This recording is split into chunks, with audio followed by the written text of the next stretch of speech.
The story of Hannah is one of the most poignant narratives in the Bible regarding infertility, family dynamics, and faithful persistence. It serves as the origin story for Samuel, one of Israel's greatest prophets, but it begins in the private, painful world of a woman feeling forgotten.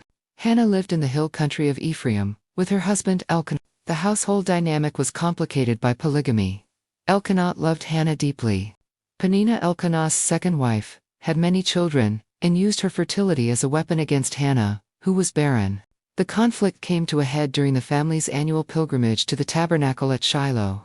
Elkanah would give a special portion to Hannah, as a sign of his love. This caused Peninnah to taunt Hannah relentlessly. Hannah would weep and refuse to eat, overwhelmed by shame. During one visit, Hannah reached a breaking point. She went to the tabernacle to pray in bitterness of soul, weeping uncontrollably. She made a vow: if God would give her a son, she would give him back to the Lord for all the days of his life.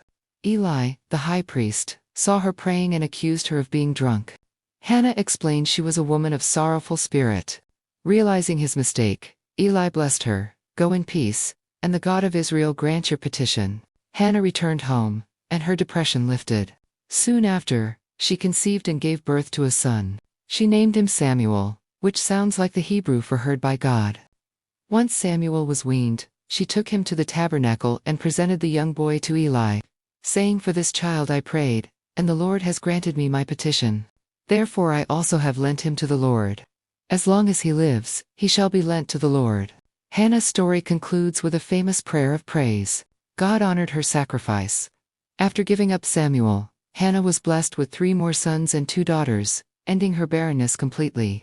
The biblical story of Hannah is one of faithful persistence against the pain of infertility. It is the origin story of Samuel, one of Israel's greatest prophets. Hannah was the beloved but barren wife of Elkanah. His second wife, Peninnah, had many children, and relentlessly provoked Hannah for her barrenness. The taunts were especially cruel during the family's annual pilgrimage to Shiloh, leaving Hannah weeping and overwhelmed by shame. At her breaking point, Hannah went to the tabernacle and prayed with a bitter soul. She vowed, if God gave her a son, she would dedicate him to the Lord for life. The high priest, Eli, saw her silent prayer, and wrongly accused her of being drunk. After she explained her sorrow, Eli blessed her, saying, "Go in peace, and the God of Israel grant your petition." Hannah returned home, her spirit lifted. She conceived and gave birth to a son, naming him Samuel, for heard by God. True to her promise, once Samuel was weaned, she brought him to the tabernacle, and presented him to Eli, declaring, "For this child I prayed. I have lent him to the Lord." Hannah's story concludes with a song of praise. God honored her profound sacrifice, blessing her with 5 more children, ending her barrenness completely. Hannah's ancient story is powerful, because the pressure she faced wasn't just about a baby. It was about worth and identity. Today, those pressures are startlingly similar. In her time, a woman's value was in heirs. Today, we call it pronatalism, the belief that parenthood is the default path to a complete life. Childless women are asked, "When are you starting a family?" implying their own family isn't yet real. Hannah's rival Peninnah is now a cultural voice. She is the selfish label on child-free women, the quiet exclusion at baby showers, and the digital Peninnah of social media, broadcasting a highlight reel of perfect parenting. Even love becomes pressure. Her husband's toxic positivity, "Am I not better than 10 sons?" is today's friend who says, "Just relax and it will happen." Dismissing real grief. This extends to the workplace, where childless women are expected to be endlessly available. Internally, the biological clock ticks on, turning time into an adversary, and a struggle with infertility into a narrative of a broken body. Hannah's story validates this timeless struggle for identity in a world quick to judge. The most fascinating detail in Hannah's story is that after her prayer, her face was no longer downcast. She wasn't pregnant yet. Her circumstances hadn't changed, but her internal state had. This is her solution. First, she moved from suppression to radical honesty. She didn't perform happiness. She wept. She was honest about her bitterness. This is the discipline of lament, feeling the feelings fully to move through them, so repressed grief doesn't lead to burnout. Second, she shifted from ownership to stewardship. Her vow, "If you give him to me, I will give him back," was a release of control. It's moving from I need this to complete me to I will find ways to manifest my nurturing energy, with or without this. It is the peace of radical acceptance. Third, she found her Eli a witness. She couldn't heal in isolation. Whether a therapist or a friend, she needed someone to see her pain and offer peace. Validation is the antidote to the shame that grows in silence. Finally, she redefined her identity. She stopped defining herself by what she lacked, and found her worth in a purpose independent of her struggle. Hannah found a peace that taunts could no longer pierce, because she knew she had been heard. Hannah's story is thousands of years old, but it feels startlingly modern. It's a story of private grief, and the pressure to be perfect. Her silent struggle with infertility mirrors the isolation many feel today, a private storm inside a home while the world moves on. Her weeping and refusal to eat would now be seen as symptoms of depression. Validating that faith doesn't make you immune to mental health struggles. Her rival Penina is today's social media relentless feed of perfect families and curated happiness that weaponizes comparison.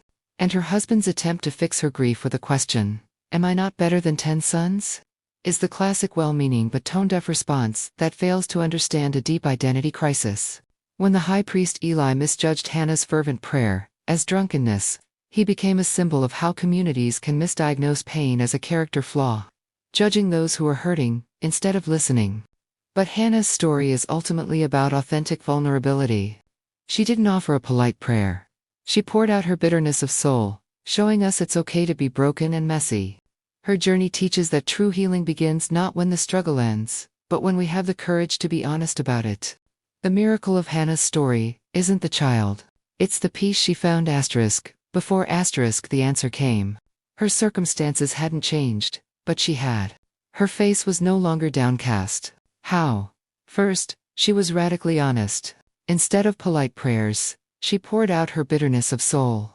Healing doesn't ask for your best self. It demands your real self. Second, she surrendered. Her vow wasn't a bargain. It was a release. It was radical acceptance, detaching her worth from her desires, and letting go of the belief that one thing could complete her. Third, she was seen. Healing cannot happen in isolation. When her witness finally heard her, his words "go in peace" weren't a blessing, they were validation. Being truly heard is the antidote to shame. Finally, she redefined her identity, shifting from being defined by a lack to being defined by intrinsic worth. Hannah's lesson is timeless. Peace doesn't arrive when the struggle is over. It arrives the moment you realize your worth was never in the struggle to begin with. God of the silence, you know the bitterness of my soul, you have heard the prayers I could not speak out loud, and you have seen the tears that no one else understands. For too long, I have defined myself by what is missing.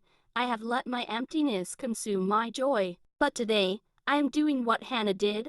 I am pouring this desire up before you, and I am choosing not to pick it back up again. I surrender the timeline. I surrender the how and the when. I surrender the need to control the outcome. Lord, I give this unfulfilled dream back to you. If you grant it, it is yours. If you withhold it, I am still yours.